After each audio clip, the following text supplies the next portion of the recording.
Ayan, ito nga pala yung po ating lagoon dito po sa Eco Farm.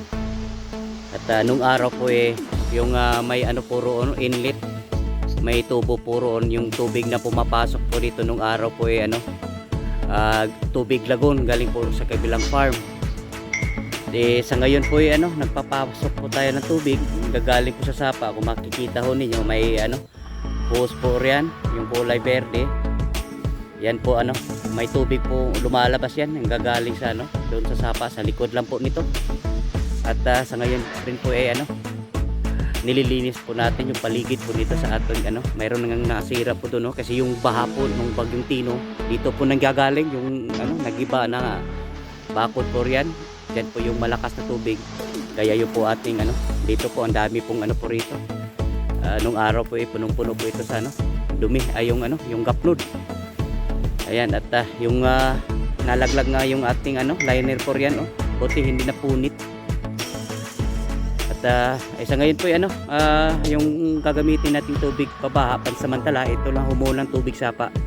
At itong sapa po tubig sapa para sa akin po mas mainam ito ikumpara po doon sa ating deep well, kasi mas mataba po itong tubig sapa kumpara po doon sa ating sa deep well po natin. Ayan,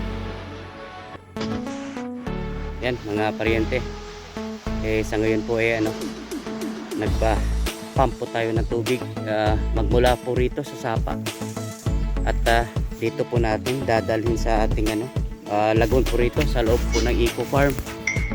Ayan, pupunuin po natin ito mga paryente. Pagkatapos po dito tayo kukuha ng tubig para pabaha po doon po sa ating taniman po doon, lalong lalo na sa sa ating talong, kasi mamaya po balak po natin maglipat tanim. At bago ho natin maglipat tanim pabaha po tayo para lumamig po yung lupa, kasi napakainit ng panahon mga paryente. Ayan mga paryente, nagsimula na po tayo pabaha po rito sa ating talungan. Noong araw po ginawa ho natin, papadaloy na po tayo dito sa gilid po niya, pero sa ngayon po naghahabol po kasi tayo kasi marami-rami pa rin po yung ita-transplant po natin. At ito mayroon pa mga 12 tudling yung ating pagtamnan po ngayong hapon. Kaya ang ginawa ho natin dinidilig direkta habang dumadalo yung tubig dito sa gilid, dinidilig direkta dito po sa mga butas po niya kung saan dito po magtanim po tayo. Saka hindi lang po kasi ito papapadaloyin po natin, pati na rin po itong naunang na-transplant natin nung nakarang linggo, papadaloyan din po natin ito mga paryente kasi nga sobrang init. Buti nga ngayon medyo makulimlim ng konti. Kaya itong kagandahan po ng pabaha mga paryente, kasi yung pong po niya tagos po doon sa pinakailalim, kaya malamig. Hindi po ma-stress po yung ating kung sakasakaling maglipat tanim po tayo. Ayan mga paryente, kasalukuyan po tayo ngayon ng naglilipat tanim dito po sa ating siling panigang. Yan pong ginagawa po natin mga paryente, pinupunduhan po muna natin ng tubig bago po natin itatanim po yung ating mga puna. Ayan po, kumbaga sinundan po siya yung nagtatanim, yung pong paglalagay po ng tubig. Medyo maganda yung pong panahon ngayon mga paryente, medyo makulimlim, kaya magandang tempo sa ating paglilipat tanim para po yung ating mga bagong lipat po hindi po sila mai-stress. Ayan mga paryente, marami po kasi tayong sobrang punlang siling panigang, kaya naisipan ko po dito na lang po natin itatanim yung natirang punla. Sayang din po kasi mga paryente, may isang trip pa po tayong sobra.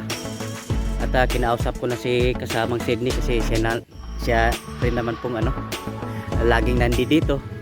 Siya pong inaatasan kong mag-aalaga po rito sa ating yung mga siling panigang po rito. Marami pa pong maitanim po rito mga paryente, kahit ganito lang kaliit yung pong espasyo po niya. Marami pa rin pong maitanim po rito kasi yung pong distansya po niya. Sabi ko wag lang katulad po doon sa sa may plat po doon, medyo malayo. Medyo dinikit ho natin ng konti. Kasi nandito lang naman sa malapit, madali lang po itong maaalagaan. Ayan. Yan mga paryente. Sa ngayon po pinupruningan po natin ito po ating kalabasa. Kasi nag-umpisa na po siyang gumapang at yung dahon po niya ay sobra na po pito. Tamang-tama po ito sa edad po niya. Tamang-tama po ito pupruningan.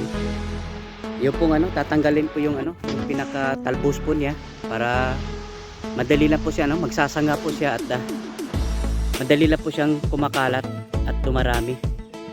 Ayan.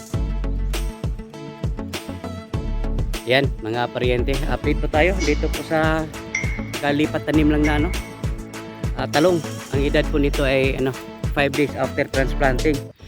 Medyo hindi po kagandahan kasi napakatindi po ng init mga paryente. Yung iba nasusunog. Kamukha po nito mga paryente, may nasusunog po rito. Ayan. At iba din talaga mga paryente pag pinapadaan po natin sa pabaha. Kasi ang ginawa ho natin po rito, binuhusan lang po natin ng yung hose, gamit yung hose, yung butas po niya bago ho tayo naglipat tanim. Ibang iba po yung pinapadaan po natin sa pabaha kasi hanggang ilalim po, kaya malamig po siya. Ganun pa man mga paryente, medyo yung iba naman okay din naman yung mga punla po natin. Kailangan lang po ito didiligan lagi. At yung gagawin ho natin mga paryente, kinausap na po natin yung po ating isang kasamahan po rito. Kasi medyo malawak-lawak din ito mga paryente kung sakasakali. Kaya magpapadilig po tayo hapon hanggang gabi. Nagbili na nga ho tayo ng flashlight para magagamit ho niya. At bukas din po mga paryente, magbala ko natin maglilipat tanim. Ito pong natitirang plat po rito. Yan, bukas po at dinidiskritahan po natin mga paryente yung gagawin po natin. Kasi gusto ko talaga yung pabaha para po talagang malamig po yung lupa bago po siya ilipat tanim. Ayan, ang gagawin natin mga paryente, kukuha tayo ng mag pump out po tayo ng tubig nang gagaling sa sapa, ilagay po natin doon po sa ating lagon po rito sa Eco Farm. Tapos magmula dyan sa lagon, gamit yung maliit na bomba, pabaha po tayo. Ayan, sana po mangyayari bukas mga paryente. Ayan.